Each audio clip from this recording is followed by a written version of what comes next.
Okay. Well, I'll go ahead and let people in if that works and get started.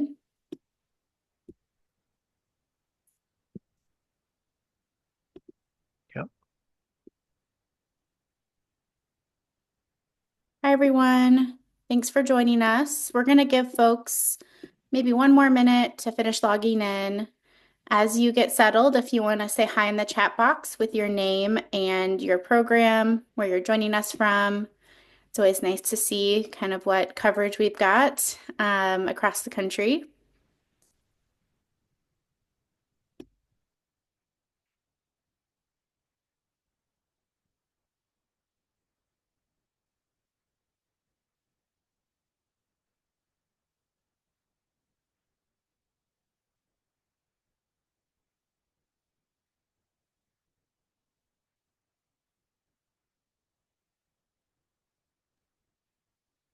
All right, we'll go ahead and get started. Again, if you're just joining us, feel free to say hi in the chat box with your name and program and where you're joining us from. I'm Rachel Bruns, and I'm the Chief Engagement Officer at America Service Commissions, also known as ASK. And today is our kind of quarterly MAP program check-in. Some of you may recall we shared earlier this year that we were going to have these kind of quarterly touch points as an opportunity to check in and see what questions you might have about the MAP program, but then also may periodically have some content that we present as well for you that might be helpful to you all. Before we jump into our prepared presentation, I was going to go through some updates and also some questions that we've been hearing from folks.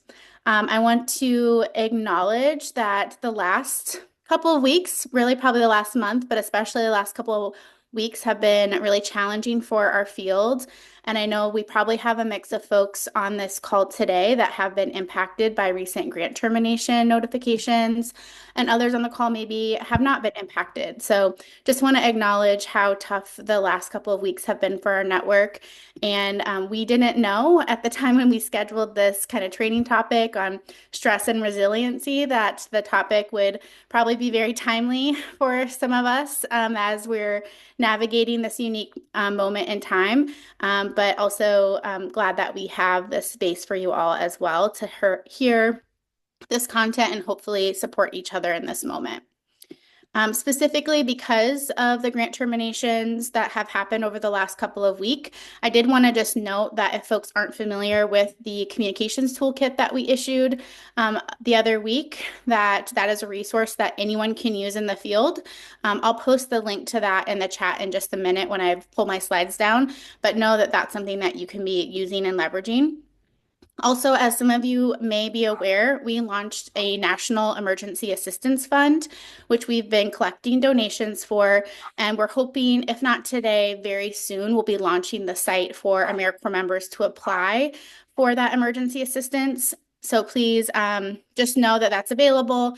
In that communications toolkit I mentioned, we have like a standalone graphic that you can promote and share about the Emergency Assistance Fund that is collecting donations, and then members will be able to apply to very soon. In addition, we have a list of resources that we've compiled by state where AmeriCorps members can find information on like workforce, resources, housing, if there's a contact they want to reach out to for additional resources at the commission level. So that's another resource you can share with any impacted programs or members in your area. Specifically to the member assistance program, a couple questions that we've received over the last couple of weeks. I know this is something that is not necessarily new, but we just want to address that the MAP program, the way that we run it, is based on a flat fee per total of members that are eligible to participate in that time frame that you've enrolled or that period of enrollment, which we currently do on a one-year basis. We don't currently provide any kind of opportunity to prorate or do refunds for the MAP program. I know we've had some questions about that. For those of you that may have been impacted by grant terminations, I think at this point, folks are aware that all costs incurred prior to the termination are allowable costs. So hopefully that is not an issue for you in terms of charging those costs to the grant. But if you do have more questions on that, let us know. In addition, I know we've had some questions around how long members can access MAP after they have completed their term of service. So we're clarifying because our language previously had been MAP is for actively serving members, that members can access MAP for up to 30 days after the end of their term of service. So hopefully that's helpful clarification for you all if you are navigating this, but also for those of you that may not be. And we have updated our FAQs, which are on our MAP webpage to help hopefully clarify all of that for everybody. And then I did just want to flag for folks that we will be sharing more in the coming weeks, more broadly, but sharing with you all here first that we will be launching our enrollment for the next program year very soon. And we'll be hosting our informational webinar on June 10th at 12:30 Eastern for you all to learn more about enrollment for the next year. A few kind of tidbits to be aware of is that we're not changing the pricing for MAP for next year. So you'll see the pricing and enrollment costs stay the same for the next program year. In addition, we'll have enrollment deadlines for each month throughout the summer based on start dates. But just to flag that that last enrollment deadline is August 20th for kind of typical September start for mini programs. And as always, like we do take enrollments past that deadline, but again, we don't prorate, and those programs will have a September start within our MAP kind of year calendar that we utilize. I think that's everything I had in terms of content, and just a reminder that if you do have questions, to email us at map@statecommissions.org. And Monica, who's on right now, monitors that MAP email and can get back to you with any questions that you might have that come up. I'm going to check the chat box and see if there's any questions. I'm not seeing any, but I will be on here for a little bit so can answer any questions based on what we just reviewed and keep an eye on those. And I'll share the links that I mentioned in the chat box as well. With that, though, for the main reason that you all came here is for our presentation today. So I'm excited to have with us Will Brown, who is with AllOne Health. Will has been our account manager since we've been with MAP, I think most of the time, Will. It's been, Yeah. I think we maybe had like someone else for a very brief moment, but it's mostly been Will. So we really appreciate his support and partnership. And Will is going to share with us some information on stress and resilience. So I'll go ahead and turn it over to you, Will. Okay. Thank you very much. So can you see a nice clean screen with a beautiful little, what do you think that is? Like a It's like white a white wolf fox or yeah, well, fox? Yeah. yeah, I can see it. Yes, looks good. Yeah. Okay. So yeah. So I put the animal as the lead here, the lead photo, because talk about resilience. Animals are it. You just watch them. We recently had our dog have to have an eye removed. She had glaucoma, and she's 14. And it happened. She had it taken out, and she hasn't missed a beat. So, they're not complaining. I mean, actually, animals protect themselves by not, you know, um, showing any signs of vulnerability.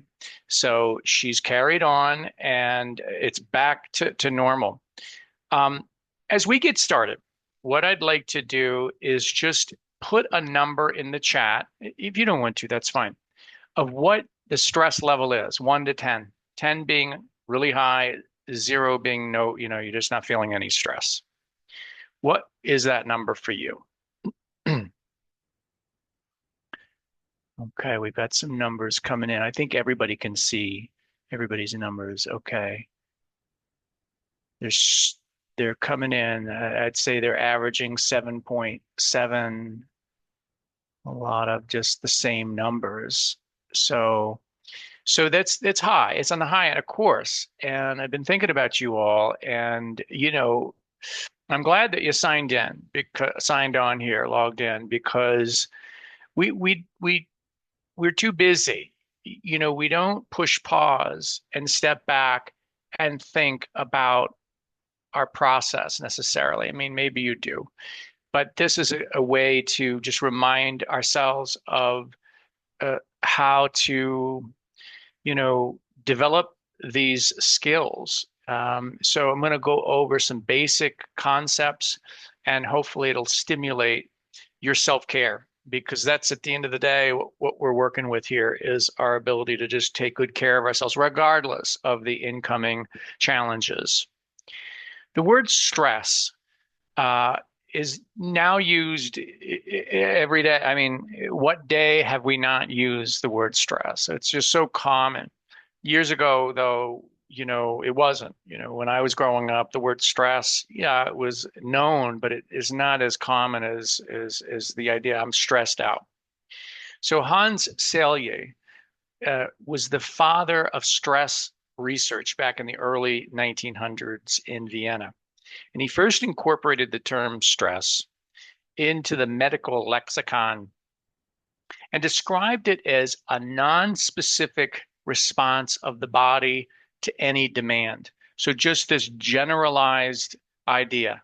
And back then, students were really looking and they were taught to look at signs and symptoms related to particular illnesses. Well, Hans was really looking at a more general issues where people had they looked tired, their appetite was off, they were losing weight or gaining weight. They preferred to lie down rather than stand, not in the mood to go to work. And he called this the syndrome of just being sick. And he referred to three phases in a stress response that I think you'll identify with. The first is the alarm stage, the alarm reaction. The second is the stage of resistance because you're just like fighting the stress. And the third stage is exhaustion. So we're exposed to the stressor, you're taken off guard and you're fighting it to maintain homeostasis.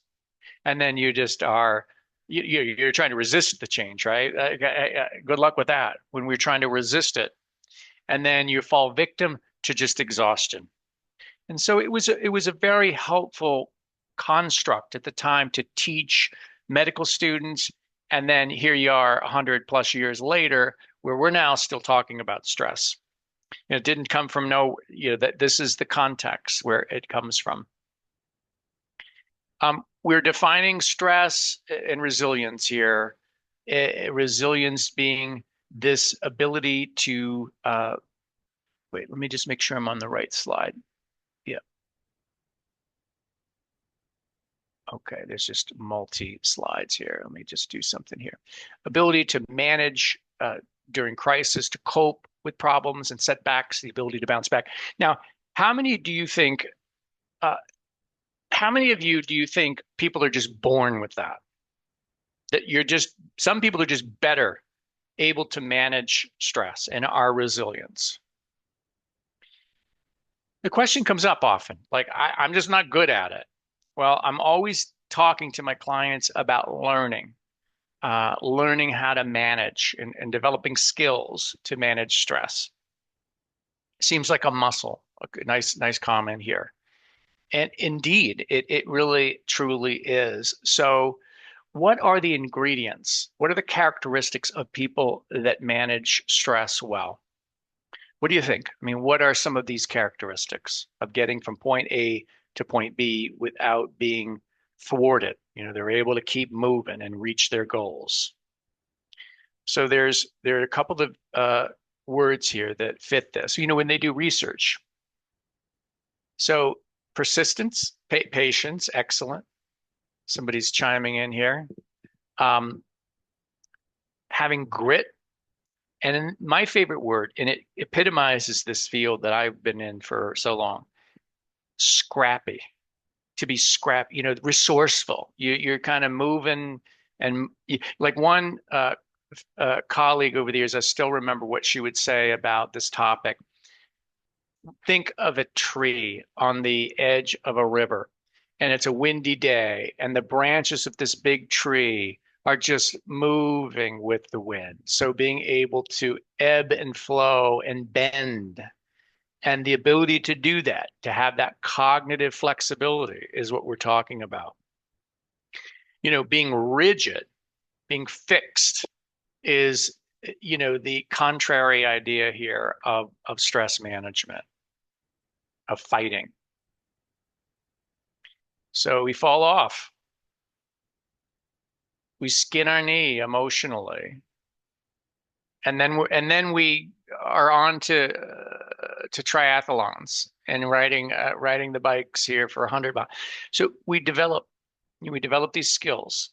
So it can be learned, but some people may just be born with more resilient natures. My daughter came out of the womb. She was as calm as could be. I was shocked. I couldn't believe what I was seeing. She came out. She's like, "All right, what's next?" Just this placid, calm, and that's exactly the way that she's been throughout her 26 years. My son came out. He wasn't breathing. And that's exactly and then he came too. He's always just sort of keeping us on edge. So true to form, we're always a little on edge with Jessie. Sophie, she's got it. She's got this down. I mean, believe me, they both have such strengths in their own way. I mean, he's a musician. So does that explain it to you, for you? So, um, yeah, bouncing back. Now, I put this slide on here because we're coming out of that darkness. I'm out in Arizona. That's part of the reason I moved out here, which is more light. So seasonal affective disorder is a big deal, whether or not you've been diagnosed or not. When the light is not as high in the spring and the summer, we feel the impact of it. Our central nervous system likes the warmth. I was on the tennis court this morning and I was saying, it was warm. It was like 88 degrees, and my body was loving it though. So we like warmth, we like light, we do better. And what do we do when we're not feeling well? We mood alter. We eat a lot more than we need to. We're just looking for that better feeling. We can indulge in oversleeping. Depression can set in. So we're coming out of that darkness, and some people really do need to be treated. And this is why it's nice to pair the member assistance program and remind you, you can reach out. You do not have to go at it alone. So make sure you reach out as needed.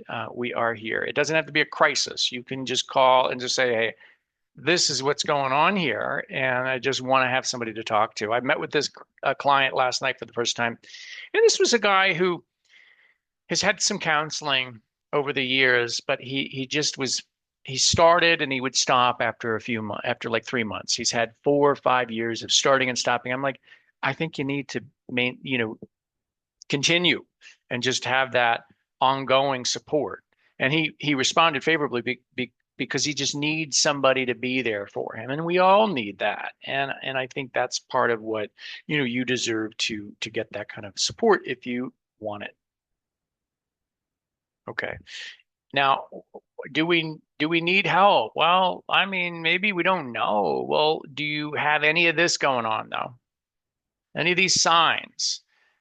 I think the point here is if there's been changes over a course of time. You have bad days, you don't feel well, but you bounce back and you're feeling better the next day or 2 days later. But this is like when a couple of weeks set in and you're just not feeling it, or you're late, or productivity, you just can't get going. Well, you could be suffering from not just the blues, but it could be depression, anxiety. I mean, these are the most common mental health conditions that we have. Anxiety is more prevalent than depression. And I wanted to just revisit this and look at these symptoms here. There are plenty more, but you all know what depression is. It's a continuum though. And if you're impaired, if you're not functioning, where are you on the scale of 1 to 10 over a 2 week period? Is there a level of irritability that is consistent? That's like a 6, 7. Again, you don't have to suffer. you can reach out and it helps people. When I'm working with people and they just they've not had any support like this, the symptoms go down because we are able to recognize and work together. You don't want to avoid this stuff. Anxiety, these symptoms are also important to, what I think about depression and anxiety. It's the flip side of the same coin. On one side is depression, on the other side is anxiety. And anxiety can show up in physical form, in your thoughts, racing thoughts. The physical is right there, what you see here listed on the slide. The thought uh, symptoms would be that racing, distracted, forgetful, really sensitive to criticism, always just sort of worrying. The emotional is when you're kind of locked down in kind of an agitation and you can't shake it, or another emotion. So that is going on. And then the last part of anxiety showing up is behavior, avoiding social activities, trouble starting work, completing work. I talked to a client last night about his procrastinating. He just wouldn't get on with email responses. He just felt like, oh God, I got to get the right words. And even when he talks to me, and I even brought it up, I said, you're so deliberate and looking for he's a PhD in linguistics. So he's choosing his words. I said to him though, the world and the language of emotions isn't about the precision. It's about just expressing. Feel free to come out and not feel like you have to nail this down 100%. So I always like to remind uh, us about mental health. The most common myth, I came up with I couldn't come up with 10 myths. I came up with 9 myths, and I'm sharing with you 2 myths. And the number one myth was that you can control your mental health condition. Pull yourself up by your bootstraps, get yourself together, stay positive. I mean, yeah, let's stay positive. But if you're suffering from a condition, then you can't just snap out of it. So it really is important to know that this is like any other serious medical condition, and treating it is important. And I think we've come a long way, but there's still room to go here. I mean, the silver lining of a COVID is that it's just more accessible. Telehealth is out there, and just making it easier for people. So I think that we've made inroads to bringing that stigma down. The second myth is this idea of a character flaw. Something must be wrong with me. Um, I mean, and then people, I mean, the huge issue that comes up with a lot of my clients is that there's something intrinsically flawed about who they are as a person. And there isn't anything wrong with somebody that's suffering from a mental health condition it's just what's wrong is the symptoms. And so, helping people understand that it's easy to get lost in something's wrong with me. I can't tell you how much that dogs people. Let me stop because I don't want to rush and see if there are any questions thus far about any of these concepts about mental health, about stress, about resilience. So, yeah, let me do this. Okay. Let's get back to resilience. Let me see if there's any questions. No questions. So let's get back to resilience. Because it's all about what are those skills that we can employ? What can we do that will help us so that we can manage the situations that come up? Um, do we expect, like, look at our mindset. Do we expect that things are going to be calm? I mean, so looking at what we can count on, change and loss, it's inevitable. Um, my wife and I have talked about our dog. I mentioned our dog that is just has a one eye. We know she's at the end or later stages of her life. And not that we talk about it all the time, but we're preparing ourselves because she's just been such a fixture. So just knowing that I think about it all the time. I don't talk with her all the time about it, but I look at her and you see her gray hair or white hair. She's getting cuter as she's getting older. And I'm just like thinking, oh my God, she's just not going to be here forever. Now, we had another dog that died in the middle of the night. This was several years ago, like 10, 15 years ago. And I had a big presentation in the morning and I buried her next to the house and didn't get any sleep hardly. And I had that question of like, well, what do I do? Do I stop everything, take the day off? And I decided to carry on. And I bring that up because we have the ability. Now, sometimes we can't, we need to take time. But at that time, it felt like the right move for me to kind of carry on and not, just be idle that day. I just needed to get on with it. So we do have that ability to, focus. And I think of mental health along the lines of this metaphor. So think about being on a beach, taking a nice walk, and you're headed toward a lighthouse. It's a mile down. And you look over at the waves, and the waves are your emotions. And you notice them. Now, do we choose to wade into them and be thrashed about, or do we stay focused on our destination? And I think that's the question. Are we observing, or are we inducted? Are we getting seduced into the waves? Uh, so what can we do to kind of keep that focus? Well, important to have this mindset. As I said, these setbacks are part of life, the changes. It, but the first bullet is there on purpose. It's like, do we know ourselves?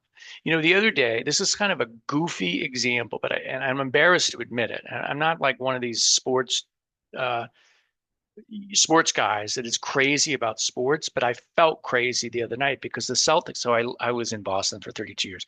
The Celtics dropped, I love basketball. They dropped game one and game two. They were they were up by 20 in the third quarter and they lost to the Knicks. And I was getting crazy. And I thought, what the hell is going on with me? I was so dysregulated. And I realized, oh, of course, this was a part. I grew up in Columbus, Ohio, where sports, the Ohio State Buckeyes, it was a religion. And I went to the games with my dad, and everybody was just crazy. And I was too, at 9 and 10 years old. So I was socialized like that. And it's mood altering behavior if you didn't know it. I mean, look at the bloody sports like that's what's so crazy to me is now all of the gambling around it. I mean, it's at a different level. So anyway, knowing yourself, I was able to like, oh my gosh, step back and say, wait a minute, why am I getting so dysregulated? Um, Other points about being resilient, having this kind of mindset. Um, we lost a lot of control when there was COVID. We were locked down. We weren't able to do what we wanted. And so that just losing that control is that it can be disarming. You're not used to that, or just what's happening in the climate with ASC and all of these changes. It's like I don't have any control. Um, is it? Do you see it as an opportunity? I mean, is that going too far? It's an opportunity, at least in terms of how do you manage all of this, though.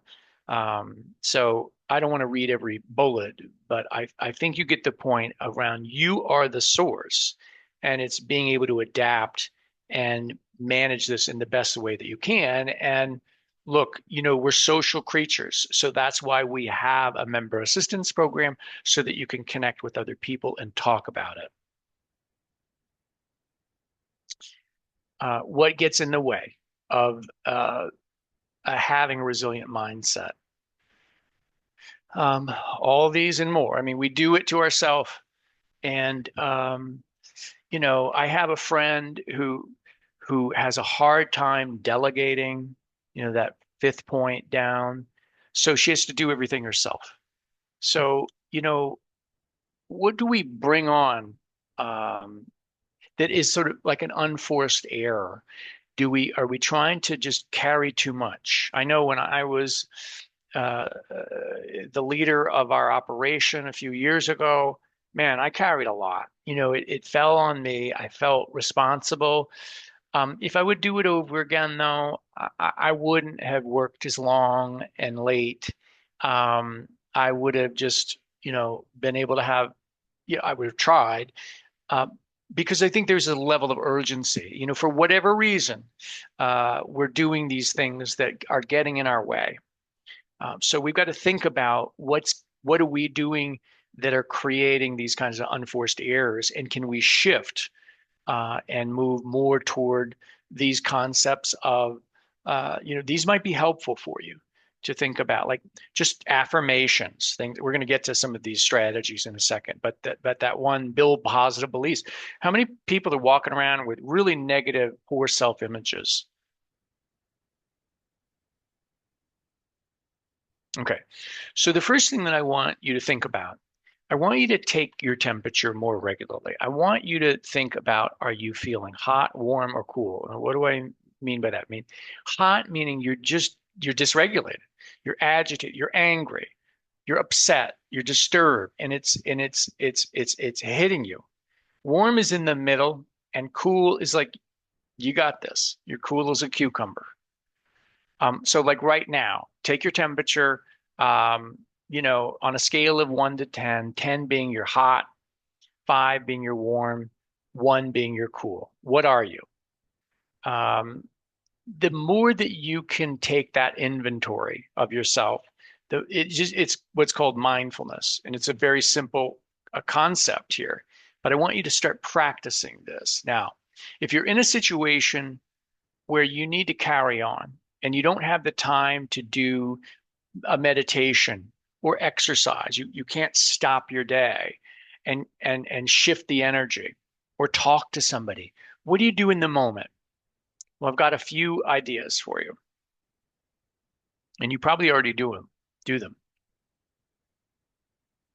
We can all take deep breaths. Whenever I do this, even during a presentation like this, I slow down. I feel more integrated. I feel more connected to the material. I'm not racing. So just do it. Just start breathing through your nose, out your mouth, from your diaphragm. Good cleansing breath. It makes a difference. We all can count to three before you respond.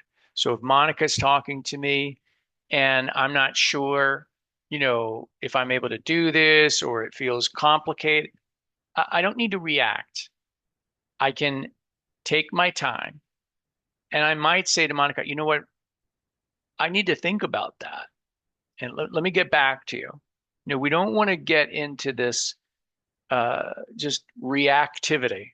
It's easy to do that, but take that step of one, two, three internally. Just give yourself some space and some time. And the last one, find an affirmation that will fit you. I mean, when I don't sleep well, like last night, I just said, you know how you get anxious that you're not sleep. You wake up and then you get anxious because you're not getting back to sleep, and you're like, oh God, I got a big day, and it's like a self-defeating prophecy. You're anxious about not sleeping.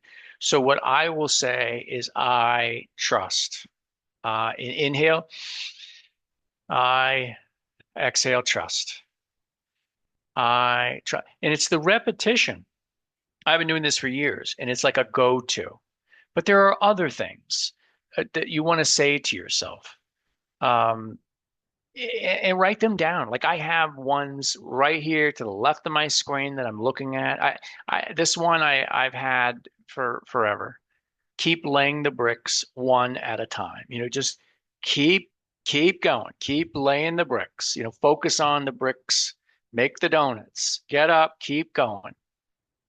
So what this does is it just helps you self-soothe, helps you calm yourself. My daughter, the calm one, she's always saying, "Dad, calm your calm yourself." She'll say to me. And we can choose to be calm. So back to the goals. If we're hot, we can lower our temperature by taking that time out. Now, you may be in a situation where you're able to take a time out. I just need to take, you just take a walk. You get out. Like during COVID, I took a lot of walks, so just it gives you that time to chill out. If you're warm, the goal is to prepare yourself.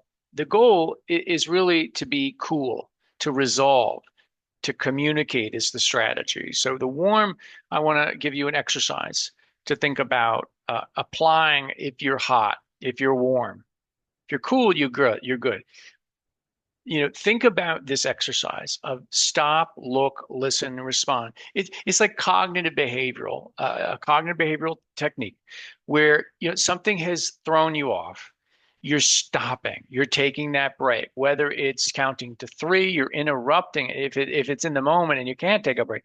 But you can take a mini break in the moment. You can breathe, you can count to three, you can say something to yourself, but you're really creating a detachment from that reaction.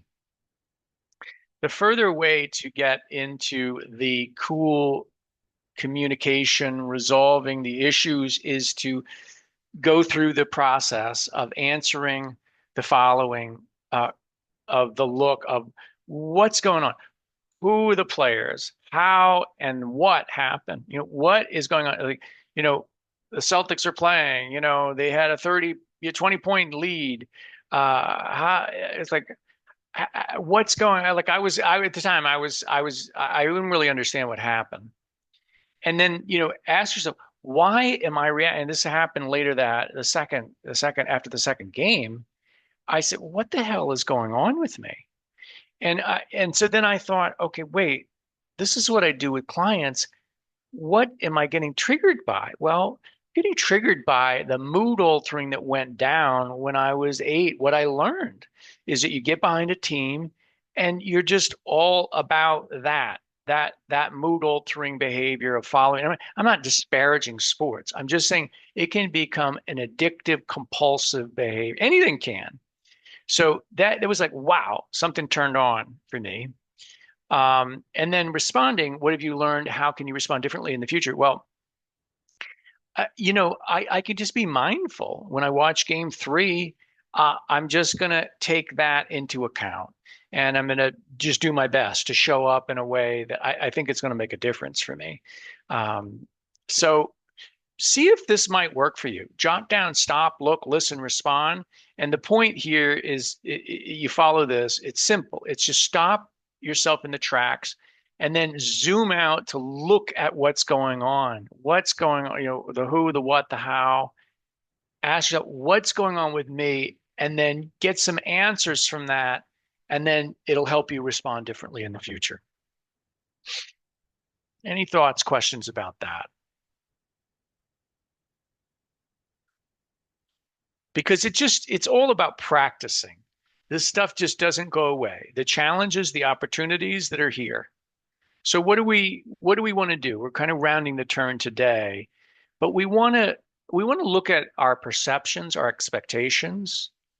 I was on the tennis court and I was expecting to win my first match. Good luck with that. I didn't win. So just be in the moment, change your perceptions, change the way that you're thinking, because that's really at the core. Breaking tasks into manageable parts. This is just good management of your workflow, of your workload. You know, I've got 13 trainings over the next few months, and I just want to get them, or I want to organize and plan accordingly. And so I did it the other day. I wrote them all down, and knowing kind of when I know what I need to do this week. I do better on the weekends, early on a Sunday, and just, take that time to do a little research to prepare, breaking everything down into manageable parts so that I can be ready for, um, the next presentations.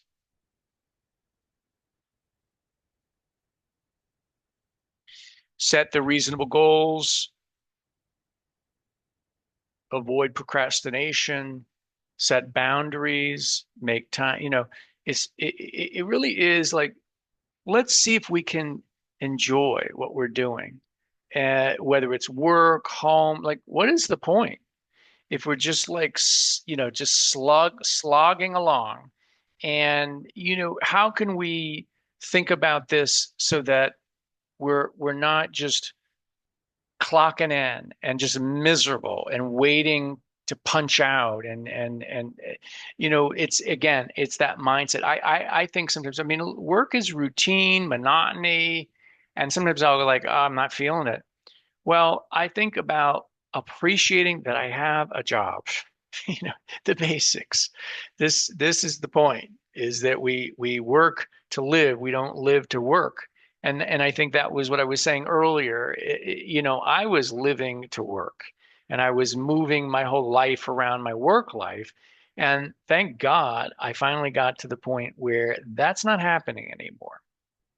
So what do we need to do is the question. And we get there through self-care. I think about how sober serious I was when I first started my career. I had a lot of anxiety, and I don't feel that as much. So I use humor, and I'm lightening up. I mean, Monica and I had a nice chat this morning, and there was some levity. So again, that's what I mean about like enjoying, the people that you're working with and connecting, so that you can be your best self. And it's the community. That's what I love about ASC, is that you have people that are like-minded, wanting to do well. And this is one of the most challenging, I'm sure, of the organization's history. This has got to be the most challenging time that you've ever had. And so really, use your community and connect with one another, because that's how we get through this. We're social creatures, and we need one another. So just a good reminder of self-care is at the heart. Exercise for me is everything. I know some people journal. I write every once in a while, just to get the thoughts out there. Um, so all of the, massage, critical kinds of things that can help restore you. Music is important. Aromatherapy, I love it. My wife got me this the other night. We were at a restaurant, and this woman came by, and I smelled like, she's like, my wife's like, patchouli, is it patchouli? Patchoula? It's like a, what, I don't even know what it is, but it's such a nice smelling, it's such a nice smell. And can somebody spell it for me in the chat? And then I can resolve this question. So I got some, and I love it. Actually, it was a different kind of product. So, but the aroma, the smell is important. Patchouli. Thank you. And what is patchouli, by the way? Is it spice, an herb? But does anybody use it? So dabble with these kinds of things that, she put a Wikipedia, thank you. Um, Dabble with these things that really make you feel whole, that kind of light you up a bit. And the smell, I was like, wow, that smells incredible. A lot of these fragrances are so synthetic that I just get. So it's a lavender scent. Somebody says like, I love lavender too. I've got some lavender in my backyard, and it's fabulous. So I mean, these things make a difference, and take advantage, and keep them in your life. The other thing is like just keeping yourself organized, your space organized. All of that makes a difference. So prepare for a demanding day. I've always talked about having a glass board to my right here on my wall, and I see exactly what is going on for the day. We've talked about slowing down. We've talked about breathing, self-talk, taking your temperature, lightening up by ta not taking everything so seriously. Like these are the critical bullets for me that I live by. I strive to live by all of those kinds of things that kind of keep me calm. So I have done all of the talking. What what are some thoughts, if there is any room here that come up, questions, and anything that you're thinking about at this point? Because it's like, all right, this is all nice and good, but what could we do more of, do less of, start doing today? What kind of shifts could help us? Anybody care to share in the chat or unmute and speak up?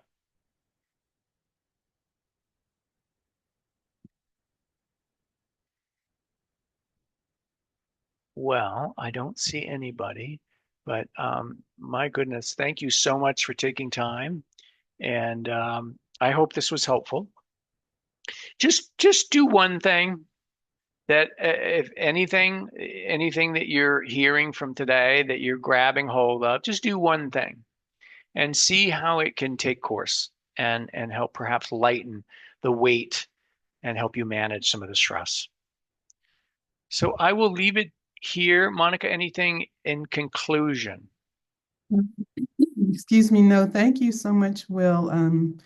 These AmeriCorps programs that have participated today, a lot of them are really going through a lot. So I hope that this has been helpful for all of you. Great, great. All right, everybody. I'm glad that you logged in. You're welcome. You're welcome. And let us know if we can be help. Let us know if everybody can give a hug to them. Everybody give themselves a hug. Um, give yourself grace.